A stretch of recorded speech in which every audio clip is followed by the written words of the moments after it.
So Bhagavad Gita 3வது அத்தியாயம் 37வது ஸ்லோகம் 3.37 எழுதியிருக்காங்க.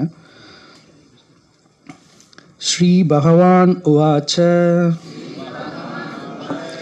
காம ஏஷ க்ரோத ஏஷ ரஜோ குணத் சமுத்பவா மகாஷனோ மகாபாப்மா வித்யேனம் இஹ வைரிணம். ஸ்ரீ பகவான் உவாச்ச காம ஏஷ க்ரோத ஏஷ ரஜோ குணத் சமுத்பவா மகாஷனோ மகாபாப்மா வித்யேனம் இஹ வைரிணம். ஸ்ரீ பகவான் உவாச்ச காம ஏஷ க்ரோத ஏஷ ரஜோ குணத் சமுத்பவா மகாஷனோ மகாபாப்மா வித்யேனம் இஹ வைரிணம்.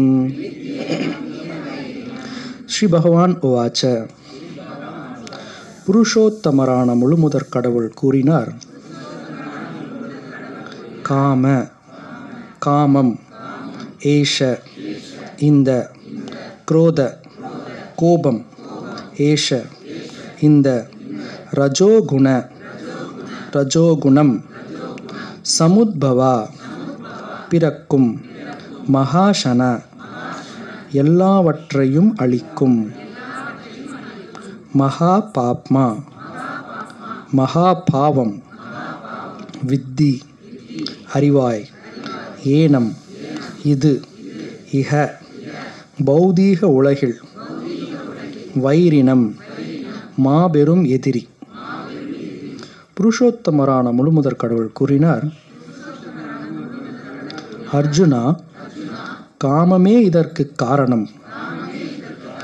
ரஜோகுணத்தில் உற்பத்தியாகி பின்னர் கோபமாக உருவெடுக்கும் இஃது இவ்வுலகின் எல்லாவற்றையும் அளிக்கும் பாவகரமான எதிரியாகும்.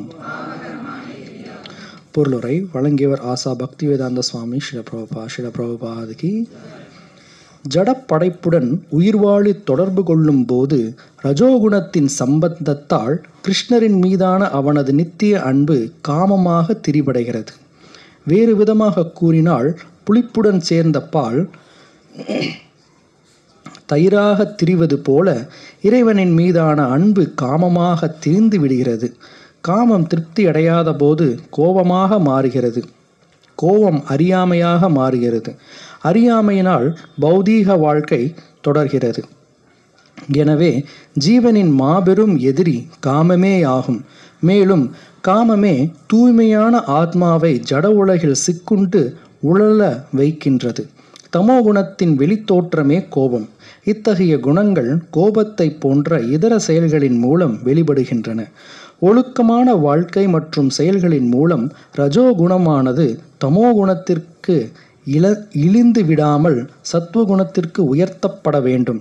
அவ்வாறு செய்தால் ஆன்மீக பற்றுதலின் காரணமாக கோபமெனும் இழிநிலையை அடைவதிலிருந்து ஒருவனை காப்பாற்ற முடியும்.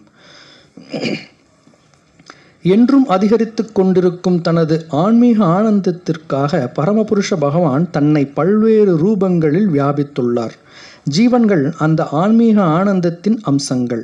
அவர்களுக்கு சற்று சுதந்திரம் உண்டு. ஆனால் தங்களது சுதந்திரத்தை தவறாக பயன்படுத்துவதால் அவர்களது சேவை செய்யும் மனப்பான்மை புலனின்பத்திற்கான எண்ணமாக மாற்றமடைந்து காமத்தின் வசப்படுகின்றனர்.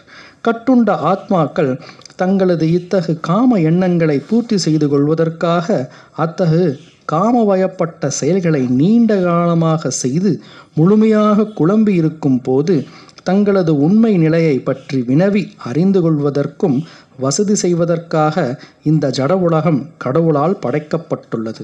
அத்தகு வினாவே வேதாந்த சூத்திரத்தின் ஆரம்பமாகும். அததோ பிரம்ம ஜிஞ்ஞாசா, பிரம்மனை பற்றி வினவ வேண்டும். அந்த பிரம்மன் ஸ்ரீமத் பாகவதத்தில் ஜன்மாதியஸ்ய யதா அன்வயத் இதரதச்ச பரபிரம்மனே அனைத்திற்கும் மூலம் என்று வர்ணிக்கப்படுகின்றது. அதாவது காமத்தின் மூலமும் பரபிரம்மனிடமே உள்ளது. எனவே காமத்தை பரபிரம்மனிடம் செலுத்தும் அன்பாக மாற்றிவிட்டால் அல்லது கிருஷ்ண உணர்வாக மாற்றிவிட்டால், வேறு விதமாக கூறினால் எல்லாவற்றையும் கிருஷ்ணருக்காகவே விரும்பினால், அப்போது காமத்தையும் கோபத்தையும் ஆன்மீகப்படுத்திவிட முடியும். ராமபிரானின் சிறந்த சேவகரான ஹனுமான் ராவனின் தங்க நகரத்தை எரித்ததன் மூலமாக தனது கோபத்தை வெளிக்காட்டினார். ஆனால் அவ்வாறு செய்ததால் அவர் பகவானின் மாபெரும் பக்தரானார். இங்கு பகவத்கீதையிலும் என்னை திருப்திப்படுத்துவதற்காக உனது எதிரிகளின் மீது உனது கோபத்தை உபயோகப்படுத்து என்று அர்ஜுனனிடம் பகவான் வலியுறுத்துகிறார். எனவே காமமும் கோபமும் கிருஷ்ண உணர்வில் ஈடுபடும் போது நமது எதிரிகளாக அல்லாமல் நண்பர்களாக மாறிவிடுகின்றன. ஓம் அஜ்ஞானாம் திமிராந்தஸ்ய ஞானாஞ்சனசலாகயா சக்ஷுருன்மிலிதம் ஏன தஸ்மை ஸ்ரீ குரவே நமः. श्रीचैतन्यमनोभीष्टं स्थापितं येन भूतले स्वयं रूपः कदा मह्यं ददाति स्वपदान्तिकं. वन्देऽहं श्रीगुरून् श्रीयुधापदकमलं श्रीगुरून् वैष्णवांश. श्रीरूपं साग्रजातं सहगणरघुनाथान्वितं तं सजीवं साद्वैतं सावधूतं परिजनसहितं कृष्णचैतन्यदेवं श्रीराधाकृष्णपादान् सहगणललिता श्रीविशाखान् विदांश. हे कृष्णा करुणा सिन्धु दीनबन्धो जगत्पते गोपेशा गोपिका कान्ता राधाकान्त नमोस्तुते. तप्तकाञ्चन गौरांगी राधे वृन्दावनेश्वरी वृषभानुसुते देवी प्रणमामि हरिप्रिये. वाञ्छाकल्पतरुभ्यश्च कृपा सिन्धुभ्य एव च पतितानां पावनेभ्यो वैष्णवेभ्यो नमो नमः. नमो ॐ विष्णुपादाय कृष्णपृष्ठाय भूतले श्रीमते भक्तिवेदान्तस्वामिनिधि नामिने. नमस्ते सारस्वते देवे गौरवाणी प्रचारिणे निर्विशेषशून्यवादी पाश्चात्यदेशधारिणे. जय श्री कृष्ण चैतन्य प्रभु नित्यानंद श्री अद्वैत गदाधर श्रीवासादि गौरभक्तवृंद. हरे कृष्णा कृष्ण कृष्णा हरे हरे हरे राम राम राम हरे हरे. ஹரே கிருஷ்ணா. ஸோ இன்றைக்கி ஞாயிற்றுக்கிழமை. ஸோ பகவத்கீதை கிளாஸ்க்கு நிறைய பேர் வந்திருக்கோம். ஸோ எல்லாத்துக்கும் வெல்கம். ஸோ இன்றைக்கி கர்மயோகம் அப்படிங்கிற சாப்டரில் ஒரு ஸ்லோகம் இது பார்க்குறாங்க. இந்த ஸ்லோகம் ஒரு ரொம்ப நல்ல ஸ்லோகம். எல்லா ஸ்லோகம் நல்ல ஸ்லோகம்தான். லைக் இந்த ஸ்லோகம் இன்னும் கொஞ்சம் ஸ்பெஷலான சம்திங் ஸ்லோகா. ஏன்னா இதில் ஒரு முக்கியமான விஷயத்த சொல்கிறாங்க. எல்லாத்துக்கும் பிரச்சனைக்கு சோர்ஸ் என்னங்கிறத பற்றி சொல்கிறக்க ஆரம்பிக்கிறார்.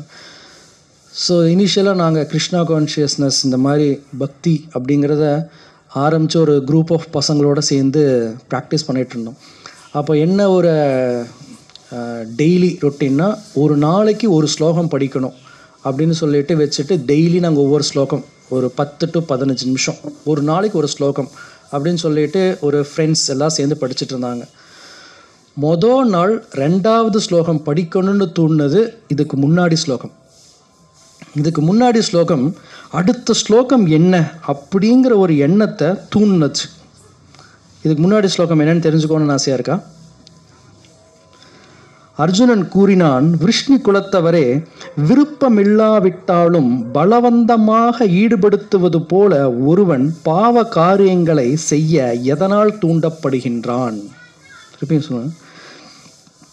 விருப்பமில்லாவிட்டாலும் பலவந்தமாக ஈடுபடுத்தப்படுவது போல ஒருவன் பாவ காரியங்களை செய்ய எதனால் தூண்டப்படுகிறான்? இது நிறைய பேருக்கு மனசில் ஒரு ஃபீலிங் இருக்கும். எனக்கு இதெல்லாம் செய்ய வேண்டான்னு நான் நினைக்கிறேங்க, இதெல்லாம் பாவம், இதெல்லாம் நான் செய்யக்கூடாதுன்னு நினைக்கிறேன், நான் இந்த மாதிரி வாழணும், ஏன்னா ஏதோ ஒன்று என்னை புஷ் பண்ணுதுங்க. இதுக்கு நிறைய பேர் வச்சுக்குவாங்க. சம்டைம்ஸ் மனம்னு சொல்லுவாங்க, புத்தின்னு சொல்லுவாங்க, இல்லாட்டி பேராநார்மல், அதாவது ஆவி, பூதம், பேய், பிசாசு, இந்த மாதிரி எக்கச்சக்கமான பேர் சொல்கிறோம். நான் இப்படியெல்லாம் வாழக்கூடாது, இப்படித்தான் வாழணும். இது வந்து சின்ன வயசுலேருந்தே ஆரம்பிச்சிடும். ஸ்கூல் போகிறதுலேருந்தே நான் படிக்கணும்னு நினைக்கிறேன், ஆனால் முடிய மாட்டேங்குது. நான் வேலை செய்யணும்னு நினைக்கிறேன், முடிய மாட்டேன். நான் இதெல்லாம் பண்ணக்கூடாதுன்னு நினைக்கிறேன், ஆனால் அதை பண்ணுறேன்.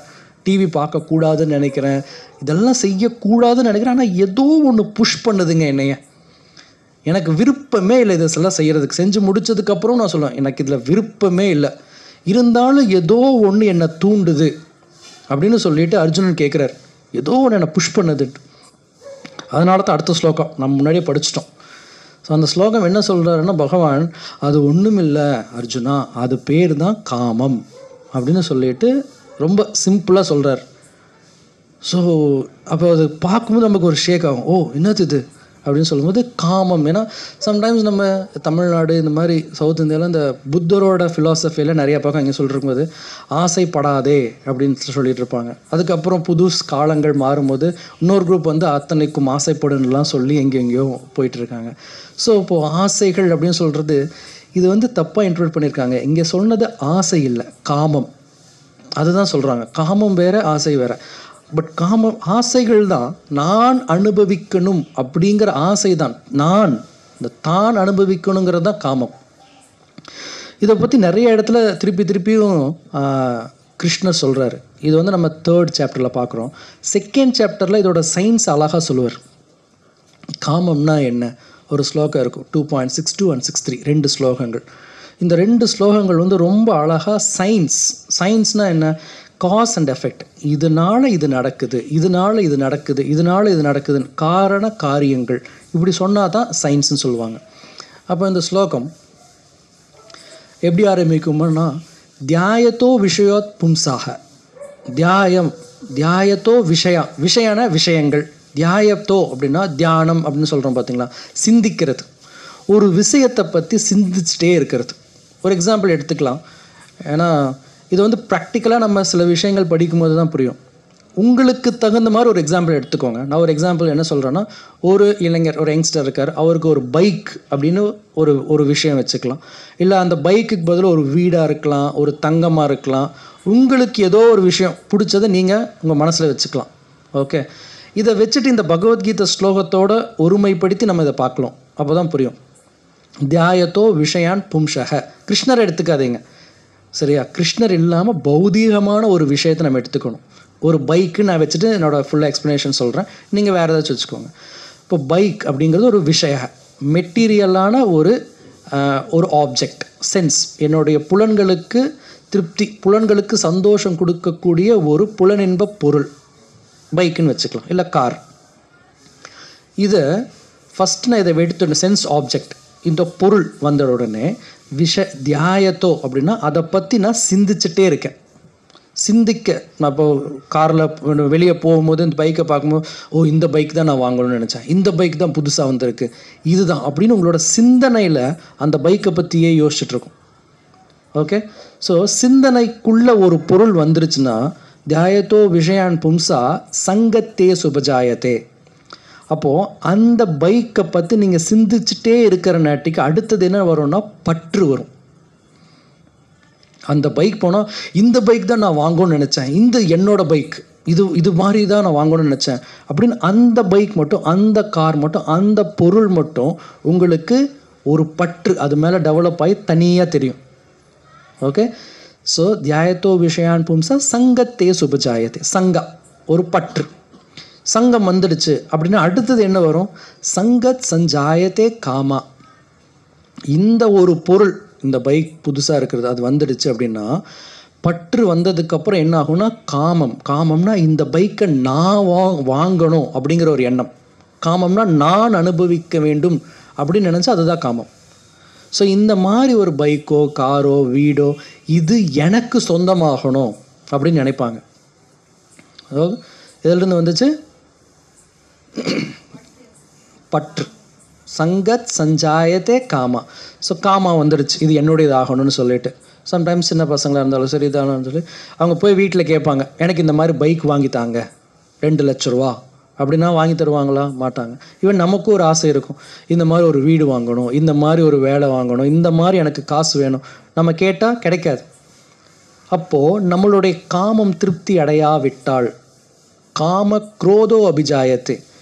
ஸோ அது நடக்கலை அப்படின்னு சொன்னால் அதிலிருந்து வர்றது கோபம். இது சாதாரண வீட்லேயும் கூட நம்ம இப்படி நடக்கணும்னு நினைப்போம், அப்படி நடக்கலை, அது இப்படி தான் நடக்கணும்னு சொல்லிட்டு நான் இப்படி சொல்லியிருக்கேன் அது நடக்கணும், நான் எந்த இடத்துல நான் உங்களோட லைஃப்பில் நீங்கள் எக்ஸாம்பிள் வச்சுக்கோங்க, அது நடக்கலை அப்படின்னா குரோதம் வரும். காம குரோதோ அபிஜாயத்தை. காமம் குரோதமாக மாறும். கோபத்தோட உச்சநிலை, இன்டென்ஸ் கோபம், ரொம்ப ஹர்ட் பண்ணுற அளவுக்கு கோபம், நான் இவங்களை ஹர்ட் பண்ணியே ஆகணும் அப்படிங்கிற மாதிரி ஒரு கோபம். ஸோ குரோதத் பவதி சம்மோகா. ஸோ இந்த குரோதம் வந்துருச்சு, கோபம் வந்துருச்சுன்னா என்னன்னா மோகம்னா மயக்கம்னு சொல்கிறாங்க. ஒரு மயங்கி நிலை. மயங்கி நிலைனா நமக்கு இதுன்னு தெளிவாக நம்ம அந்த பொருளில் தெரியாது, ஒரு மயக்கம் வரும். ஸோ மயக்கம்னா மயங்கி நம்ம கீழே விழுந்துட மாட்டோம். மயக்க நிலைனா நமக்கு மறையும். மோக ஸ்மிருதி விப்ரமா. மோகம் வந்துடுச்சு, இந்த மயக்க நிலை வந்துடுச்சுன்னா ஸ்மிருதி நினைவுகள் போயிடும். அப்போது இந்த ஒரு பையன் அவங்க வீட்டில் போய் பைக்கு கேட்குறாரு, வாங்கி தர மாட்டேன்றாரு. கோபம் வரும். கோபம் வந்துட்டு என்ன பண்ணுவார், அதை காட்டும் போது மயக்கம் வரும். கோபத்தில் யார் என்னங்கிறதே மறைஞ்சு போயிட்டு, நீங்கள் எனக்கு ஒன்றுமே பண்ணல, நீங்கள் எதுக்கு என்னை பெற்றீங்க அப்படின்னு சொல்லிட்டு கேட்பாங்க. ஸோ இதெல்லாம் நீங்கள் பண்ணிங்கன்னா எங்களுக்கு இதெல்லாம் செய்யணுமில்ல, you are not a good father, you are not a good mother அப்படின்னு சொல்லிட்டு சின்ன பசங்க கோவத்தில் சொல்லுவாங்க. பெரியவங்க கோவத்தில் வேறு மாதிரி சொல்லுவாங்க, வேறு ஏதாவது மாதிரி சொல்லுவாங்க. பட் கோவத்தில் என்ன ஆகும், நினைவுகள் அப்படிங்கிறது போயிடும். ஸ்மிருதி விப்ரமா. நம்ம மெமரியில் இவர் நமக்காக இவ்வளோ பண்ணியிருக்கார், அது இது. நீங்கள் கோவத்தில் யாரையாச்சும் நம்ம திட்டும்போது அந்த மயக்கம் நீங்கள் உங்களுடைய ஸ்மிருதி எல்லாமே நினைவுகள் மறக்கப்பட்டால் தான் உங்களால் அப்படி திட்டவே முடியும். மறக்கும் எல்லாது, இவர் யார், என்ன நமக்கு பண்ணாங்க, ரிலேஷன்ஷிப் என்ன, எல்லா நினைவுகளும் மறந்துடும். ஸ்மிருதி பிரிம்சாத் புத்தி நாசோ. இந்த மாதிரி நினைவுகள் போயிடுச்சுன்னா அது என்ன பண்ணுற சொல்கிறாங்கன்னா அறிவு இழக்கப்பட்டவனாகிறான் அப்படின்றாங்க. அறிவை இழந்தவனாயிடுறான். எல்லா அறிவு அவங்க படித்து இதெல்லாம் சேர்த்து வச்ச அறிவு அவர்கிட்ட இழக்கப்படுது. ஸோ ஸ்மிருதி பிரிம்சாத் புத்தி நாசா பிரணஷ்யதி. திருப்பியும் ஜட உலகத்திலேயே திருப்பி வாழ்கிறதுக்கு ஆரம்பிச்சிட்றாங்க. இதுதான் பக்கா சைக்காலஜி. அப்போது நான் ஏன் இந்த ஜட உலகத்தில் இருக்கிறேன், அறிவு இழக்கப்பட்டேன். ஏன் அறிவு இழந்தேன், நினைவுகளை மறந்துடுறேன். நினைவுகளை ஏன் மறந்தேன், ஸோ மயக்கத்தில் இருக்கேன். மயக்கத்தில் ஏன் இருக்கேன், குரோதம் இருக்குது. குரோதம் ஏன் இருக்குது, காமம் இருக்குது. காமம் ஏன் இருக்குது, அந்த விஷயத்தை பற்றி நான் சிந்திச்சுட்டு இருக்கிறது தான். அதனால தான் நம்ம சொல்கிறோம், அந்த சிந்தனையில் நம்ம என்ன பண்ண மாத்திரம்னா இந்த ஹரிநாமம், ஹரே கிருஷ்ணா கிருஷ்ண கிருஷ்ணா ஹரே ஹரே, ஹரே ராம ராம ராம ஹரே. அப்போ அந்த சிந்தனையில் நீங்கள் ஹரே கிருஷ்ணாவே சொல்லிகிட்டு இருக்கும்போது பின்னாடி வர்றது எல்லாமே கட் ஆகும். ஏன்னா இந்த இடத்துல நீங்கள் இதை சொல்லலைன்னா வேற ஒன்று சொல்லும். லைக் ஒரு கிளாஸ் இருக்குது, அந்த எம்டி கிளாஸு காற்று உள்ளே இருக்கும். அந்த காற்றை நீங்கள் வெளியெடுக்கணும்னா தண்ணியை ஊற்றினா தான் காற்று வரும். வேக்கம் சேம்பர்லாம் க்ரியேட் பண்ணி உள்ளே இருக்கிற காற்றை வெளியெடுக்க முடியாது. ஸோ இப்போ காற்று தேவையில்லாதது ஒரு பொருள் உள்ளே இருக்குது, அதுக்குள்ளே நமக்கு தேவையான ஒரு பொருளை ஃபில் பண்ணணுன்னா அதை ஊற்றணும். ஸோ அப்போது நம்மளோட சிந்தையிலிருந்து தான் எல்லா பக்கமே ஆரம்பிக்குது. ஸோ அந்த சிந்தையை நம்ம மாற்றணும். அப்படிங்கிறது தான் இந்த காமத்தோட மொத்த சைக்கிள் எப்படி நடக்குது அப்படின்னு சொல்லிட்டோம். இதை ஒரு பக்தர், நாங்கள் முன்னாடி ஒரு தடவை கிளாஸ் கேட்டிருக்கும்போது ஒரு டிவோட்டி வந்திருந்தாங்க, ரஷ்யா டிவோட்டி. அவர் அவருடைய ஒரு குரு சொல்லி கொடுத்ததில் இன்னொரு எளிமையாக இதே விஷயத்தை எக்ஸ்பிளைன் பண்ணுறார், நமக்கு எப்படி புரிஞ்சுக்கிறதுன்னு சொல்லிட்டு. இந்த காமம் இந்த விதமான விஷயங்களை ரொம்ப இனிமையாக எக்ஸ்பிளைன் பண்ணார் எங்களுக்கு. ஸோ அது ரொம்ப சிம்பிளாக புரிஞ்சது நிறையா. என்னென்னா நம்ம எல்லாத்துக்குமே ஒரு விதமான நோய் இருக்குது அப்படின்றாங்க. ஒரே நோய் எல்லாத்துக்கும் இருக்காமா. அந்த நோய் என்னென்னா நம்ம எல்லாத்தோட ஹார்ட்டில் ஒரு ஓட்டை இருக்காமா. ஹார்ட்டில் எல்லாத்துக்கும் ஒரு ஓட்டை விழுந்துருச்சு. எல்லாத்துக்கும் ஒரே பிரச்சனை, ஹார்ட்டில் ஒரு ஓட்டை விழுந்துருச்சு. அந்த ஓட்டை டாக்டர்கிட்டலாம் போனால் கொடுப்பாங்க, உங்கள் ஹார்ட்டில் ஓட்டை இருக்கும், ஐயோ பெரிய பிரச்சனை அப்படின்னு. ஏன்னா ஹார்ட்டில் தான் நம்ம துடிக்கிற நாட்டுக்கு தான் உயிரே வாழ்ந்துட்டுருக்கோம். ஸோ இந்த ஹார்ட்டில் ஒரு ஓட்டை இருக்குது. அந்த ஓட்டையோட சைஸ் என்னென்னு அடுத்தது கேட்பாங்க. சிறுசாக இருந்தால் கூட கொஞ்சம் அட்ஜஸ்ட் பண்ணலாம். இதோட எவ்வளோ பெரிய சைஸுன்னு கேட்டால் இங்கிலீஷில் அதோட சைஸ் பேர் என்ன சொல்கிறாங்கன்னா பிளாக் ஹோல் அப்படின்னு ஒன்று இருக்குது. தமிழில் வந்து கருந்துளை அப்படின்றாங்க. சம்டைம்ஸ் இந்த ஆஸ்ட்ரோனமி இவங்கெல்லாம் படிப்பாங்க பார்த்தீங்களா, அந்த வானவியெல்லாம் படிக்கிறவங்களும் சொல்லுவாங்க பிளாக் ஹோல் அப்படிம்பாங்க, கருந்துளை. அப்போது இந்த ஸ்பேஸில் வந்து கருந்துளைகள்னு சிலது இருக்கும். அதில் நட்சத்திரமோ பிளானட்டோ அந்த கருந்துளை கிட்ட போச்சுன்னா அப்படியே விழுங்கிடும். அதோட சைஸ் என்னென்னா இன்ஃபினிட்டி. பிரெத்து ஆழம் இதெல்லாமே இன்ஃபினிட்டி. அதுக்குள்ளே போட்டிங்கன்னா அவ்வளோதான், போயிடும். அதுதான் பிளாக் ஹோல்னு சொல்லுவாங்க. கருந்துளைகள்ங்கிறது ரொம்ப ஆழமான, அதுக்கு அளவே இல்லை அதோட துளை. அதுக்குள்ளே ஒரு பெரிய பிளானட் போச்சுன்னா கூட மறைஞ்சிரும். அந்த மாதிரி துளைகள் வந்து கருந்துளைன்னு சொல்கிறாங்க. இதுதான் வந்து இந்த ஆஸ்ட்ரோனட்ஸ் இந்த மாதிரி ஸ்பேஸ் பற்றி படிக்கிறவங்கெல்லாம் படிப்பாங்க. அதுதான் இருக்கிறதுலே பெரிய ஓட்டை நம்ம சயின்ஸில் சொல்கிறோம். அந்த அளவுக்கு ஓட்டை நம்ம ஹார்ட்டில் இருக்காமா. அது சொன்னார், என்னங்க இவ்வளோ த்ரூண்டு ஹார்ட்டில் அவ்வளோ பெரிய துளை இருக்கான். ஆமாம், கருந்துளை நம்மளுடைய ஹார்ட்டில் இருக்குது. இதுதான். ஸோ இந்த கருந்துளையை நம்ம ஃபார் எக்ஸாம்பிள் நம்ம பல் இருக்குது எல்லாத்துக்குமே, ஒரு பல்லு கீழே விழுந்துருச்சு, இல்லாட்டி ஒரு பல்லில் ஒரு ஓட்டை விழுந்துருச்சு அப்படின்னா நம்ம என்ன பண்ணோம், ஏதாவது போய் அதில் ஃபில் பண்ணிட்டே இருக்கும். நாக்கு அந்த இடத்துலையே இருக்கும். மீதி 30 பல் இருந்தாலும் அந்த எந்த இடத்துல ஒரு சின்ன ஓட்டை இருக்கோ அந்த இடத்துலையே தான் நம்மளோட நாக்கு எப்பவுமே இருக்கும். எப்பவுமே அந்த நாக்கு அதை தேய்ச்சிட்டே இருக்கும். கரெக்டாக? ஸோ அப்போ ஒரு ஓட்டை விழுந்துருச்சுன்னா அதுக்கு சொல்யூஷன் என்னென்னா அந்த ஓட்டையை ஃபில் பண்ணுறது தான் சொல்யூஷன். அது பல்லாக இருந்தாலும் சரி, இருதயமாக இருந்தாலும் சரி, எங்கே ஒரு ஓட்டை இருக்குதோ அந்த ஓட்டையை ஃபில் பண்ணால் தான் அது வந்து பிரச்சனை இல்லாமல் இருக்கும். அப்போ நம்மளோட இருதயத்தில் இருக்கிற ஓட்டையை ஃபில் பண்ணணும். அப்போ தான் எல்லாத்துக்கும் அதுதான் ட்ரீட்மெண்ட். ஸோ இந்த ஓட்டையை ஃபில் பண்ணுறதுக்காக நம்ம என்ன பண்ணுறோன்னா நிறைய விஷயத்த போடுறோம்.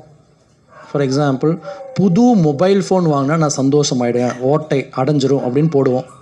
இல்லை புது பைக், ஸ்கூட்டர், புது கார், புது வீடு, இல்லாட்டி புது பிஸ்னஸ், இல்லாட்டி ஒரு விதமான நகை, பணம், ஒரு ட்ரெஸ், இல்லாட்டி ஒரு விதமான பார்ட்னர், கணவன், மனைவி, குழந்தைகள், பேரன், பேத்தி, இந்த மாதிரி நம்ம ஏதோ ஒரு விஷயத்த அந்த ஓட்டைக்குள்ளே போட்டால் அடைஞ்சிருன்னு சொல்லிட்டு நம்ம பலவிதமான விஷயங்களை அந்த ஓட்டைக்குள்ளே போட்டுகிட்டே இருக்கோம்.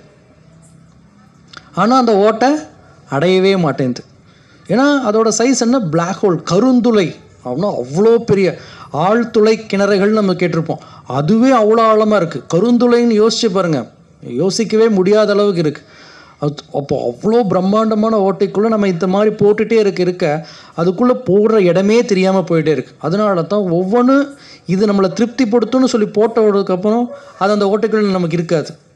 இந்த ஃபோன் நம்ம வாங்குவோம், புது ஃபோன் நிறைய சர்ச் பண்ணி அது பண்ணி இது பண்ணி வாங்குவோம். அதுக்கப்புறம் ஒரு வாரம் 2 வாரம் கழித்து அந்த ஃபோன் நம்ம கண்டுக்க மாட்டோம். அதில் இருக்கிற எந்த விதமான ஃபீச்சர்ஸ் நம்ம யூஸ் பண்ண மாட்டோம். அதே மாதிரி தான் எல்லா விதமான பொருள்களும், ஜட பொருள்களுமே. ஸோ அப்போது அந்த ஓட்டைக்குள்ளே நம்ம எல்லாத்தையும் போட்டு அடைக்கிறதுக்கு முயற்சி பண்ணுறோம். அந்த ஓட்டை அடையவே மாட்டேங்குது.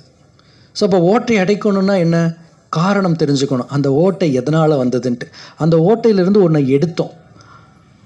அது என்ன அப்படின்னா கிருஷ்ணர். கிருஷ்ணரை எடுத்த நாட்டுக்கு கிரியேட் ஆன ஓட்டை அது. அப்போது அந்த ஓட்டையை அடைக்கணுன்னா என்ன பண்ணணும், திருப்பியும் கிருஷ்ணரை அங்கே வச்சுட்டா போதும். கிருஷ்ணரை வச்சுட்டா எல்லாமே அடைஞ்சிரும். நம்ம சம்டைம்ஸ் முன்னாடி இந்த சத்யபாமா, லைக் ருக்மிணி, இந்த கதைகள்லாம் கேட்டிருக்கும்போது கிருஷ்ணருக்கு எடை கொடுக்கணும்னு சொல்லும்போது அவங்க துளசி வைப்பாங்க, கரெக்டாக டக்குன்னு மேலே போயிடும். வேறு என்ன வச்சாலும் வராது. இந்த மாதிரியெல்லாம் நம்ம சீரியஸ் எல்லாம் பார்த்துட்ருப்போம். ஸோ பகவானை திருப்திப்படுத்தினா தான் அந்த ஓட்டை அடையும், இல்லாட்டி அடையாது. இதுதான் ஒரு சயின்ஸ். இந்த சயின்ஸை புரிஞ்சுக்கிறது ரொம்ப ரொம்ப ரொம்ப கஷ்டப்படுறாங்க. அதனால தான் பிரபுபாத் பகவத்கீதை பாகவதங்கிறத எழுதி இது ரொம்ப எளிமையான சயின்ஸ். ரொம்ப ரொம்ப சிம்பிளாக சொல்கிறார். என்னது சொல்கிறார், யதா தருர் மூலம் திருப்யந்தி தத் ஸ்கந்தஹ புஜோ உபசாக்கா அப்படின்னு ஒரு ஸ்லோகம் பாகவதத்தில் சொல்கிறாங்க. யதா தரூர் அப்படின்னா ரூட், யதா தருர் மூலம். ஸோ அப்போ இவ்வளோ பெரிய மரம் இருக்குது. இந்த மரத்துக்கு யார் தண்ணி ஊற்றுறாங்க, யாரோ ஒருத்தங்க தண்ணிங்கிறது இருக்குது. இந்த தண்ணி எங்கே ஊற்றணும், ஒவ்வொரு இலைகளுக்கு நம்ம ஊற்ற முடியுமா, முடியாது. ஸோ வேர் யதா தரோர் மூலம். ஸோ மூலத்தில் நம்ம தண்ணி ஊற்றினோன்னா திருப்தியந்தி, திருப்தி அடைகிறது, மொத்தமே திருப்தி அடைகிறது. எது? ஸ்கந்தா பிரான்ச், மெயின் ட்ரங்க். அதுக்கப்புறமேலு புஜக அப்படின்னா ட்ரங்க்ஸ், பிரான்ச், கிளைகள். மெயின் ட்ரங்க்கு, அப்புறம் பிரான்ச்சு. உபசகாக அதிலிருந்து திருப்பி வர்ற கிளைகள். இது எல்லாமே திருப்தி அடையுது. கரெக்டா? ஸோ எப்படி நமக்கு கண்ணுக்கே தெரியாத ரூட், அதுக்கு நம்ம தண்ணி ஊற்றுனா இது எல்லாமே திருப்தி அடையுதோ, எப்படி நம்மளுடைய வயிற்றுக்கு மட்டும் நம்ம உணவு கொடுத்தா உடல் ஃபுல்லாகவே நமக்கு எனர்ஜி கிடைக்குதோ, அதே மாதிரி தான் பகவான். அதனால தான் அவருக்கு பேர் என்ன சொல்லியிருக்காங்கன்னா ரிஷிகேஷ சேவனம். ரிஷிகேஷ் அப்படின்னு நம்ம சொல்லுவோம். ரிஷி அப்படின்னு சொல்லணும்னா புலன்களுக்கு திருப்தி கொடுப்பவர். ரிஷிகேஷ சேவனம் அப்படின்னு சொல்கிறோம். ஸோ அவருக்கு திருப்திப்படுத்தினா எல்லாமே திருப்தி அடையும் அப்படிங்கிறது தான் சயின்ஸ். ஸோ பட் இந்த வேருக்கு தண்ணி ஊற்றுனா இது வளர்றது புரியுதுங்க. பகவான் நான் பார்த்ததே இல்லையே. நிறைய பேர் கேட்குற ஒரு கேள்வி இது, பகவான்கிறது எங்கேயோ இருக்கிறாங்க, கடவுளுங்கிறது எங்கேயோ இருக்காங்க, நாங்கள் பார்த்ததே இல்லையே அப்படின்னு சொல்லிட்டு நிறைய பேர் கேட்பாங்களா இல்லையா? கண்டிப்பாக கேட்பாங்க. அப்போது ஒரு பக்தர் கூட பேசிகிட்டு இருக்கும்போது, அது இப்போ கரண்ட் டைமுக்கு உண்டான எக்ஸாம்பிள் ஒருத்தவங்க கொடுத்தாங்க. 15 கோடி கிலோமீட்டருக்கு அந்த சைடு இருக்குது சூரியன். அது இப்போ ஈரோட்டில் வாழ்கிறவங்கள்ட்ட நம்ம கேட்டோன்னு வச்சுக்கோங்க, சூரியன் இருக்கா இல்லையான்னு கேட்டால் எல்லோரும் என்ன சொல்லுவோம்? சூரியன் டபுளாக இருக்குங்கன்னு சொல்லுவாங்க. கரெக்டுங்களா? ஆனால் அந்த சூரியன் எங்கே இருக்குது? 15 கோடி கிலோமீட்டர். ஓகே. ஸோ அவ்வளோ தூரம் தள்ளி இருக்கிற சூரியன் இங்கே இருக்கிறவங்க, அதுவும் இப்போ கேட்டிங்கன்னா ஆமாங்க அப்படின்னு எல்லாரும் சூரியனை பற்றியே பேசுவாங்க. ஏன்? உணர்வு. சூரியனை பற்றி எல்லோரும் உணர்றாங்க, இப்போ தான் உணர்றாங்க. இத்தனை நாள் சூரியன் பாட்டுக்கு வெளியே உதிக்கிறார், மறைகிறார், இது எல்லாம் பண்ணிகிட்டு இருக்கும்போது நம்ம சூரியனெல்லாம் பார்க்குறதில்ல. எப்போ தன்னுடைய பட்டன்சி கதிர்களை அவர் கொஞ்சம் ஜாஸ்தி ஆக்குறாரோ, அப்போ எல்லாரும் என்ன பண்ணுறாங்க? சூரியனை பற்றி மட்டுமே பேசுகிறாங்க. ஏன்னா சூரியனோட உணர்வு நமக்கு கிடைக்குது. ஸோ அதே மாதிரி பகவான் இருக்கிறார். ஸோ பக்தர்களுக்கு அது உணர முடியும். ஸோ நிறைய பேர் சூரியன் சம்மந்தப்பட்ட வேலை செய்கிறவங்களுக்கு சூரியன் பற்றி அவங்க இது பண்ணிகிட்டே இருப்பாங்க. ஆனால் ப்ரிடாமினெண்ட்டாக அவர்னால நமக்கு ஒரு பெரிய பாதிப்பு இல்லைங்கிறது உணராதவங்க என்ன பண்ணுவாங்கன்னா மறந்துடுறாங்க, சூரியன் இருக்குங்கிறதே மறந்துடுறாங்க. நமக்கு சில பிரச்சனைகள் வரும்போது தான் சூரியனை பற்றி நல்லா நினைக்கிறாங்க. ஸோ அப்போ பிரச்சனை வந்தால் தான் நினைக்கிறாங்க. பார்த்தீங்களா? இது எப்படி கோடை அப்படிங்கும்போது அதே மாதிரி தான். ஸோ அதனால தான் குந்தி தேவி ப்ரே பண்ணுறாங்க, பிரச்சனையை கொடு, ஸோ உன்னை பற்றியே நான் சிந்தனையில் இருக்கிறேன்னு சொல்லிட்டு. மேபி நம்ம அந்தளவுக்கு போகலைன்னா கூட. ஸோ இது எவ்வளோ எளிமையாக இருக்குதோ அதே எளிமையாக தான் இருக்குது. ஸோ உணர்வு அப்படிங்கிறதுல உணர முடியும் முயற்சி பண்ணினா. கஷ்டம் வந்தால் தான் உணரணுன்ட்டு இல்லை புத்திசாலிகள். அதனால தான் இங்கே சொல்கிறாங்க, இங்கே என்ன சொல்கிறாங்கன்னா, இந்த சிருஷ்டி இப்படின்னு படைக்கிறது எதுக்காக அப்படின்னா, இந்த ஜட உலகம் எதுக்காக படைக்கணும்? இந்த ஜட உயிர்வாளிகள், நம்ம இந்த நிறையா உயிர்வாளிகள் என்ன பண்ணுறாங்க, நான் இந்த மாதிரி வாழணும்னு ஆசைப்பட்டதுனால, நான் இந்த மாதிரிலாம் என்ஜாய் பண்ணணும்னு ஆசைப்பட்றாங்க. இந்த புலன்கள் இது எல்லாத்தையும் திருப்திப்படுத்தணும், நானும் கடவுள் மாதிரியே இருக்கணும் அப்படின்னு ஆசைப்பட்டதுனால தான் இந்த உலகங்கள் எல்லாமே படைக்கப்படுது, சிருஷ்டி படிக்கப்படுது. ஆனால் திருப்பி திருப்பி ட்ரை பண்ணுறாங்க. சூவிங் த சூடு அப்படின்னு சொல்லுவாங்க. நம்ம இங்கெல்லாம் பார்த்திங்கன்னா சுகர் கேன் ஜூஸ் கொடுப்பாங்க, கரும்பு. ஸோ அந்த கரும்பு சாறு என்ன பண்ணுவாங்க, எடுத்து விடுவாங்க, திருப்பி எடுப்பாங்க, விடுவாங்க, கடைசியாக சக்கை வரும். அது சக்கை, சூவிங் த சூடு. திருப்பி திருப்பி திருப்பி அரைச்சமாகவே அரைச்சிட்டே இருந்தாங்கன்னா ஒன்றும் வராது, எல்லா இதுவும் போயிடும். ஸோ அதே மாதிரி இந்த பௌதிக உலகத்தில் இதனால் எனக்கு சந்தோஷம் கிடைக்கும், இதனால் எனக்கு சந்தோஷம் கிடைக்குதுன்னு ஜீவாத்மா தொடர்ந்து முயற்சி போட்டுகிட்டே இருக்குது. இல்லை, இந்த பிளானட் மாறின உடனே என்னோடய டைம் அப்படி மாறிடும். தென் நான் எது தொட்டாலும் அது அப்படியே செல்வம் கொளிக்கிற மாதிரி மாறிடும். ஹோல் ப்ராப்ளம்ஸ் சேஞ்ச் ஆகிடும். நம்பிக்கை, இந்த மெட்டீரியல் என்ஜாய்மெண்ட்டில் மட்டும் நம்பிக்கையை ஜீவாத்மா விடவே விடாது. இது மட்டும் மாறிடுச்சுன்னா நான் திருப்பி டாப்புக்கு வந்துடுவேன், எல்லாமே மாறிடும், எல்லா பிரச்சனைகளும் மாறிடும் அப்படிங்கிற நம்பிக்கை மட்டும் வச்சுட்டே இருந்துட்டு திருப்பி சூவிங் த சூடு. அப்போ சில ஜீவாத்மாக்கள் புத்திசாலித்தனமாக புரிஞ்சுக்கும், இதை நான் ரொம்ப நாளாக ட்ரை பண்ணுறேன், மாறவே இல்லை, அப்போ ஏதோ ஒரு பிரச்சனை இருக்குது அப்படின்னு யோசிக்கிறவங்களுக்கு தான் இந்த வேதாந்த சூத்திரம் சொல்லுது. ஃபஸ்ட்டு ஸ்டார்டிங் என்னென்னா, அததோ பிரம்ம ஜிஞ்ஞாசா, நான் யார், இறைவன் யார், ஹூ ஆம் ஐ அப்படிங்கிற ஒரு கொஸ்டின். ஹூ இஸ் பிரம்மன், பிரம்மன்னா யார், நிலையாக இருக்கிறது என்ன, எல்லாமே அழிஞ்சிக்கிட்டே இருக்கு, அப்போ நிலையானது என்ன, எதுக்காக நான் பிறந்திருக்கேன், ஏன் ஏன் எதற்குங்கிறது தன்னை பற்றின கேள்விகள் அப்போ தான் ஸ்டார்ட் ஆகுமாமா. அதுக்காக தான் இந்த புக் எழுதி வச்சுருக்காங்க. ஸோ எல்லாத்துக்கும் டைம் எடுத்துக்கோங்க, எவ்வளோ டைம் வேணாலும் எடுத்துக்கோங்க.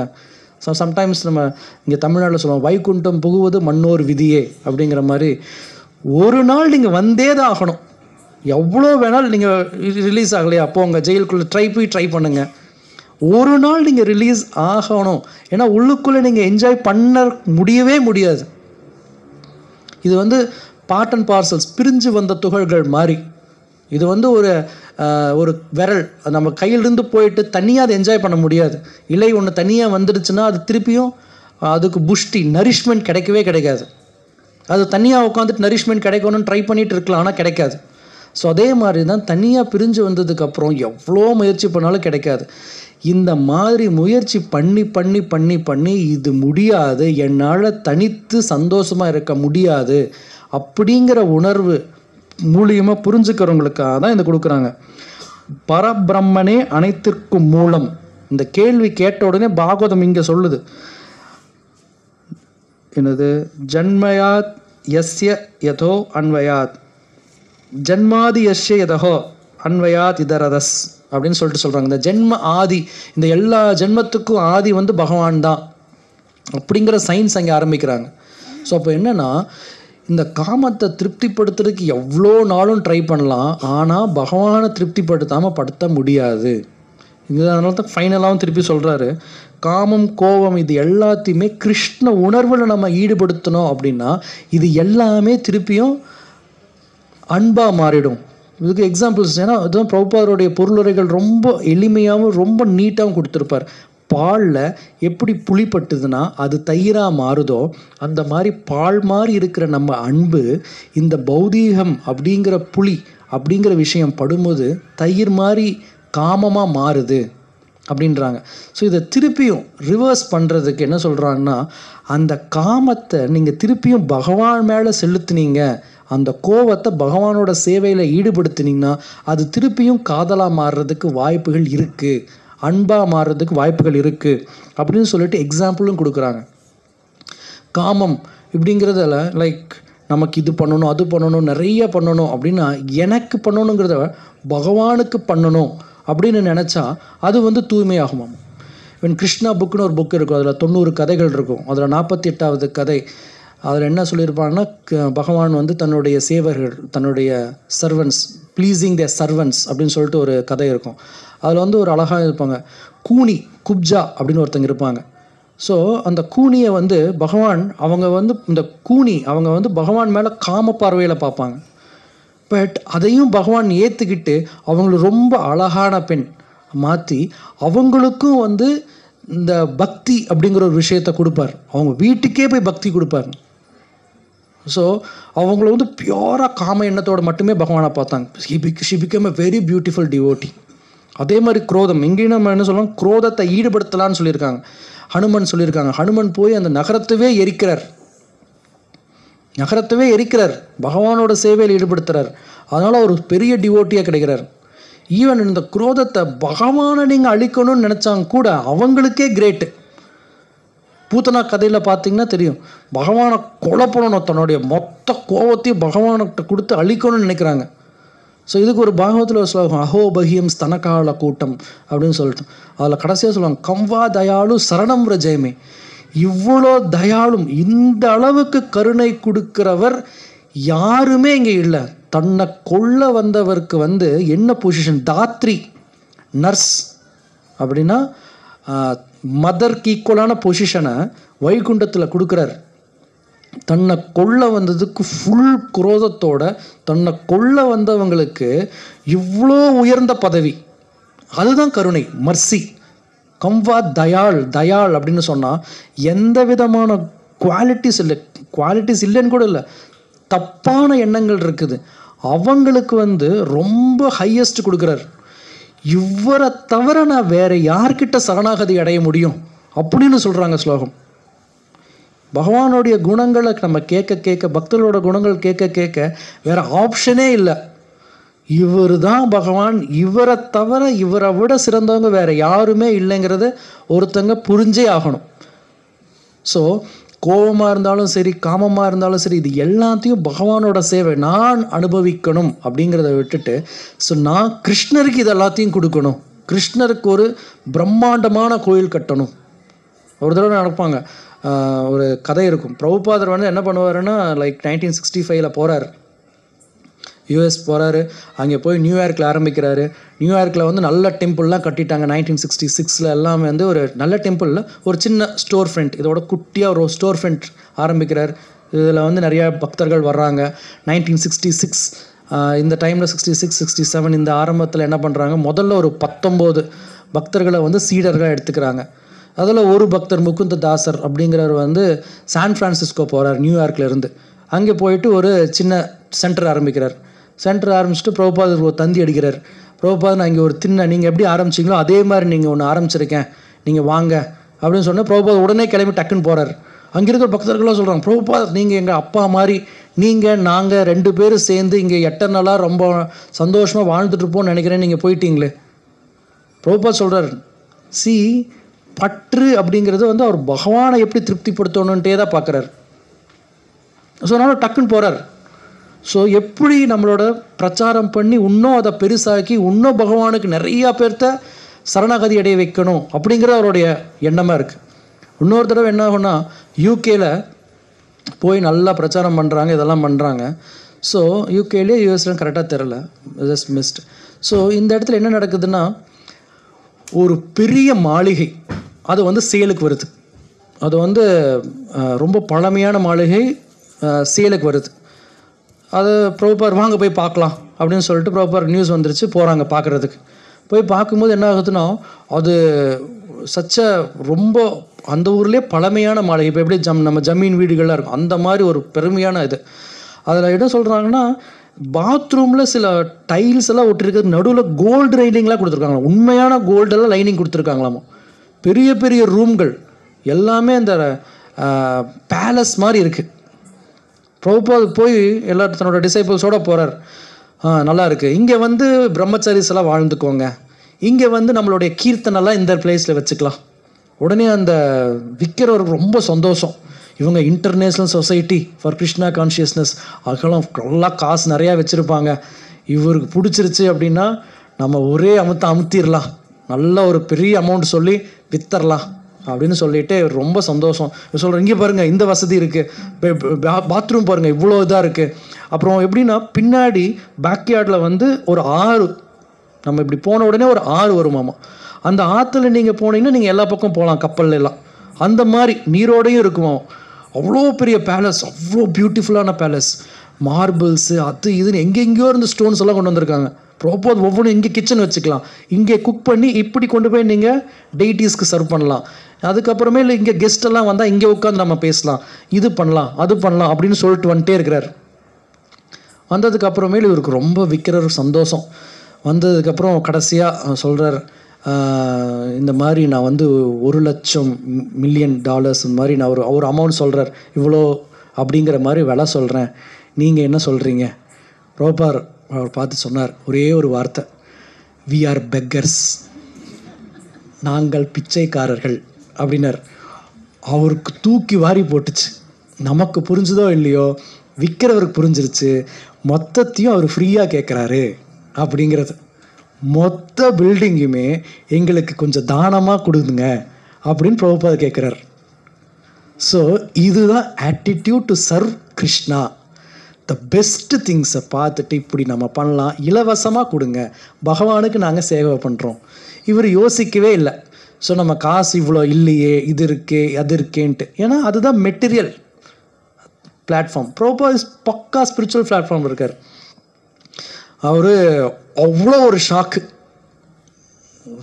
ஆகிட்டு அவருக்கு என்ன ஒன்றுமே புரியல. அவருக்கு இல்லைங்க என்ன இப்படி கண்டுறீங்க அப்படி இப்படின்னு கேட்கும்போது, அவர் சரி நீங்கள் என்ன சொல்கிறீங்க அப்படின்னா, இல்லைங்க ஒரு மினிமம் ஒரு 50,000 சம்திங் அதுலையாச்சும் முடிக்கணும் அப்படிங்கிற மாதிரி சொல்லும்போது, எனக்கு கரெக்டான வேல்யூ சொல்ல ஒரு வேல்யூ சொல்கிறாங்க.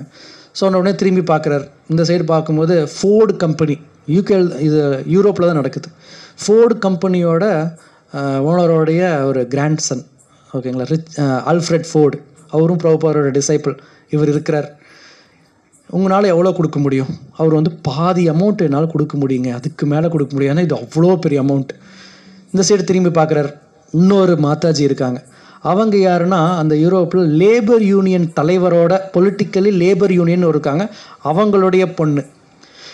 இவங்க கேபிட்டலிஸ்ட், முதலாளிகள், இவங்க தொழிலாளித்துவம் அப்படிங்கிறதுக்கு ஒரு யூனியன் லீடர், அவங்களுடைய பொண்ணு. இவங்க 2 பேரும் எப்பவும் சேரவே மாட்டாங்க. கம்யூனிஸ்ட்டும் கேபிட்டலிஸ்ட்டும் சேரவே மாட்டாங்க இன்னைக்கு வரைக்கும், இப்போவுமே. அப்போது இவங்க 2 பேருமே பிரபுபாதர் இருக்காங்க. பிரபுபாதர் பார்க்குறாரு, நீங்கள் எவ்வளோ தரீங்க? பாதி கொடுத்துறேன். இவங்க பாதி கொடுத்துறேன். சரி 2 பேரும் கொடுத்து முடிச்சிருங்க.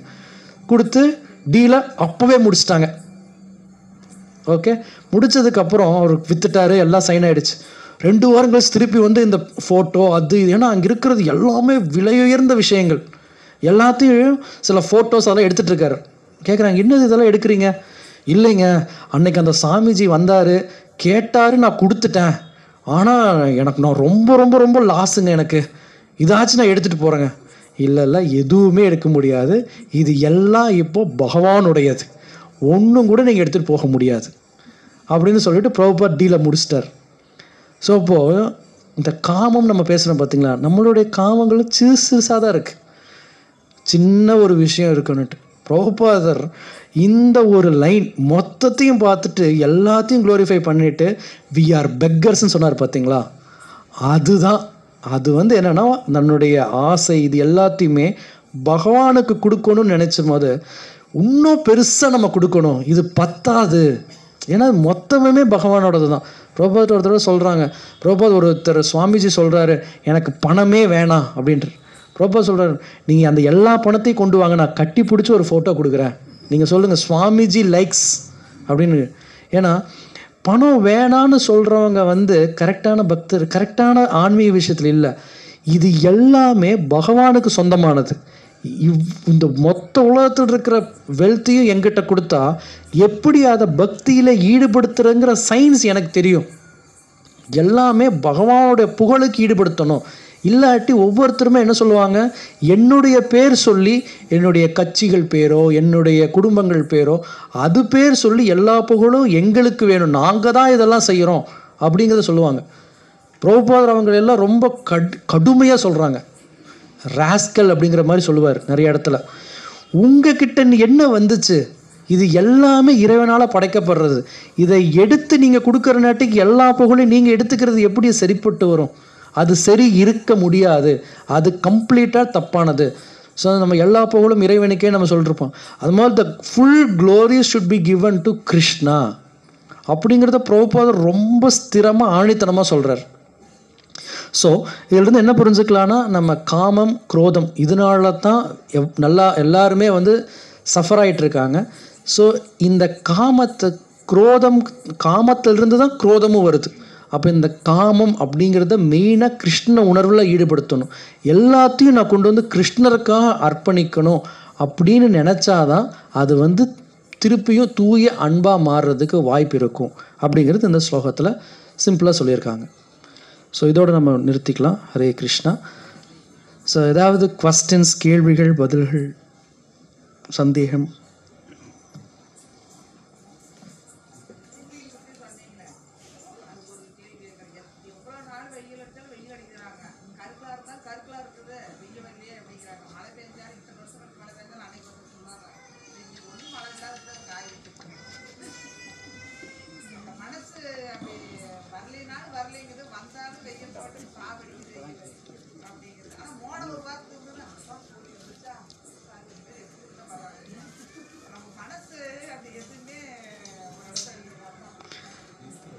மனசுன்னு சொல்லலாம். இன்னொன்று என்ன சொல்கிறாங்கன்னா கீதையில், இதுதான் இருமைகள், இதோட பௌதிக உலகத்தில் இருக்கிற இருமைகள்னு சொல்கிறாங்க. ஸோ கோடை குளிர், இந்த ஸ்லோகத்தில் மாத்ராஸ் பாசஸ்து கௌந்தேய சீத உஷ்ண அப்படின்னு சொல்கிறாங்க. சீத உஷ்ண, சீதம் குளிர், உஷ்ணம் வெயில். இந்த கிளைமேட் மாறிக்கிட்டே இருக்கும். இந்த கிளைமேட் மாறுறது நாட்டிக்கு தான் நமக்கு வந்து இந்த உலகத்தில் நம்ம இருக்கிறோங்கிற ஒரு புரிதல் வர்றது. இல்லாட்டி இங்கே இந்த ஸ்லோகத்திலே சொல்லியிருக்காங்க, ரொம்ப கம்ஃபர்டபுளாக வாழ்கிறக்கு ஆரம்பிச்சிடக்கூடாதுங்கிறதுக்காக தான் இந்த ஜட இயற்கை வந்து இருமைகள் நிறைந்ததாக உருவாக்கவே பட்டிருக்கு. ஸோ இதில் இருக்கிற நாட்டிக்கு தான் கொஞ்சம் சான்ஸ் இருக்குது பகவான்லாம் இருக்கிறாருன்னு புரிஞ்சுக்கிறதுக்கு. ஸோ இருமைகள்.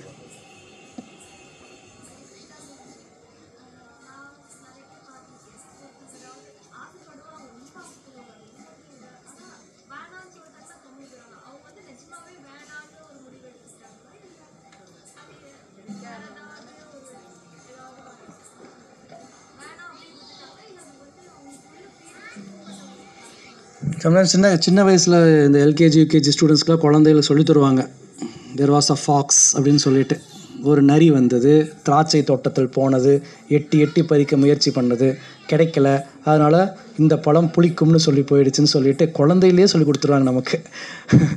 ஸோ அதே மாதிரி தான் இங்கே இருமைகள் மாதிரியே இங்கே இன்னொன்று என்ன இருக்குன்னா, போக தியாகா அப்படின்னு ஒன்று இருக்கும். எப்படின்னா நமக்கு வந்து பசி வரும், பசி வந்த உடனே நமக்கு சாப்பிடணுங்கிற ஒரு உந்துதல் ரொம்ப ஸ்ட்ராங்காக இருக்கும்.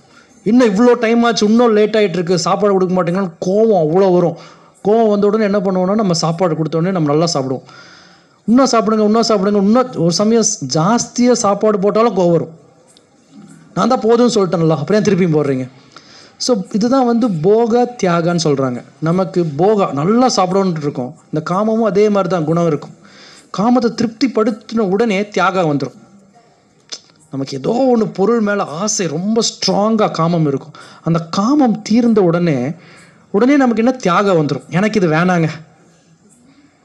ஸோ அதனால் இவங்க ரினவுன்ஸ் ஆகிட்டாங்கன்ட்டு இல்லை, அந்த இது திருப்தி அடைஞ்சது தியாகம் வரும்.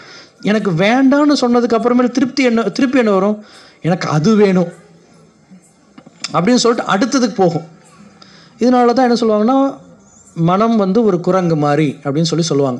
ஜம்ப் ஆகிட்டே இருக்கும், ஃப்ளிக்கரிங் ஜம்ப் ஆகிட்டே இருக்கும். ஸோ இந்த ஜம்ப் ஆகிட்டே இருக்கிற நாட்டுக்கு தான் வந்து இந்த பிரச்சனை. ஸோ இதுதான் வந்து பௌதிக நேச்சர். இது நீங்கள் கொடுத்தீங்கன்னா நம்ம சொன்ன மாதிரி ஹோலில் இது போட்ட உடனே இல்லை இது வேணாம். ஸோ எனக்கு கிடைக்காதுன்னு சொன்னாலுமே அதே தான் இருக்கும். சம்டைம்ஸ் நினச்சது கிடைச்சிருச்சு அப்படின்னு வச்சுக்கலாம் ஒரு பேச்சுக்கு, காமம் திருப்தி அடைஞ்சிருச்சு. அப்போ என்ன ஆகும்னா, காமம் திருப்தி அடையலைன்னா கோபமாக மாறும், காமம் திருப்தி அடைஞ்சதுன்னா பேராசையாக மாறும். இது கிடைச்சிருச்சுன்னா இன்னும் பெருசாக வேணும் அப்படின்ட்டு இருக்கும். கிடைக்கலைன்னா கோவம் வரும், கோவத்தை வெளிக்காட்டுவாங்க. முடியாதவங்க எனக்கு வேணாம், வச்சு இந்த பழையும் புளிக்கும்னு சொல்லிட்டு என்னால் எது முடியுமோ அதுக்கு போயிடுவாங்க. ஸோ சம்டைம்ஸ் இந்த நிறைய பேர் கடந்து வந்திருப்பாங்க. லைக் இந்த கல்யாணத்துக்கு பெண் பார்க்குறது ஆண் பார்க்குறது இதெல்லாம் பார்க்கும்போது ஒவ்வொரு 2 ஃபேமிலிக்கும் எக்ஸ்பெக்டேஷன்ஸ் இருக்கும். அப்புறம் திருப்பி நாட்கள் போக போக எக்ஸ்பெக்டேஷன்ஸ் கம்மியாகிட்டே வரும். ஸோ பொண்ணு வந்து அழகாக இருக்கணும், படிச்சிருக்கணும், அவங்க குடும்பங்கள் வந்து ரொம்ப பெருசாக இருக்கணும் அப்படின்னு இருப்பாங்க. அதுக்கப்புறம் என்ன சொல்லுவாங்க, சரி படித்து குடும்பம் நல்லதாக இருந்தால் வெல்த்தியாக இருந்தால் போதும்பாங்க. அப்புறம் படிச்சிருந்தால் மட்டும் போதும்பாங்க, பொண்ணு கிடைச்சா மட்டும் போதும் அப்படிங்கிற மாதிரி கடைசியாக வருவாங்க. அப்போ கிடச்சிரும். ஸோ இப்படி தான் வந்து வேர்ல்டு க்ரியேட் ஆகிருக்கு. நம்மளோட டிசைர்ஸ் எப்போவுமே வந்து அப்படி ஃபஸ்ட்டு ஆரம்பிக்குமே அப்படி இருக்கும், அப்புறம் அப்படியே கம்மியாகிட்டே வரும்.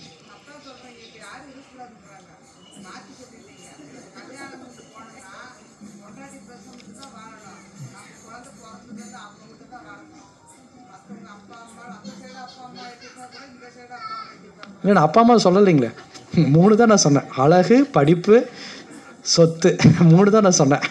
அப்பா அம்மாலாம் நான் சொல்ல. வெல்த்து தான் சொன்னேன். ஓ,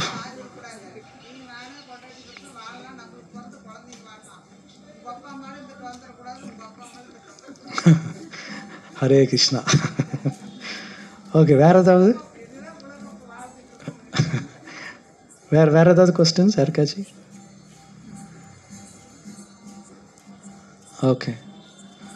ஓகே, ஹரே கிருஷ்ணா.